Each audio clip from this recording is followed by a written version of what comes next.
નમસ્કાર, મારું નામ છે ભક્તિ ડેરી અને આજે હું તમને કેદારનાથ જ્યોતિર્લિંગ વિશે જણાવીશ.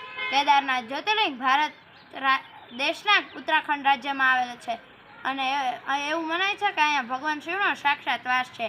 કારણ કે જ્યારે અહીંયાના મંદિરની આરતીઓ થતી હોય ત્યારે મંદિરનો જે પાછળનો પર્વત આવેલો છે ત્યાં સાક્ષાત ભગવાન શ્રી મહાદેવના દર્શન થાય છે. ઘણા લોકોએ એમના દર્શન પણ કર્યા છે અને આ મંદિર 6 મહિના સુધી બંધ રહે છે. આ મંદિર અક્ષય તૃતીયાથી લઈને કારતક સુદ પૂનમ સુધી ખુલ્લું રહે છે. ત્યારબાદ ભગવાનને ત્યાંથી સ્થળાંતરિત કરીને બીજી જગ્યાએ સ્થાપન કરવામાં આવે છે. કારણ કે 6 મહિના સુધી બરફ પડે છે ને તે ભગવાન શિવની આરતી પૂજા માટે કોઈ નથી હોતું.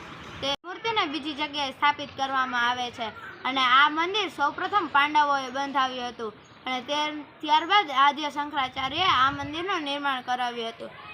આ મંદિર આદ્ય શંકરાચાર્યએ 8મી સદીમાં બંધાવ્યું હતું અને આ મંદિરની ચડાઈ કરવી ખૂબ જ કઠિન છે અને અહીંયાનો રસ્તો આપણે સડક માર્ગ જેવો નથી, પથરાળ રસ્તો છે અને અહીંયા જવા માટે પગપાળા, ઘોડેસવાર અથવા તો પાલખી એટલે કે ડોલીમાં લઈને ત્યાં લઈ જવામાં આવે છે. નમસ્કાર.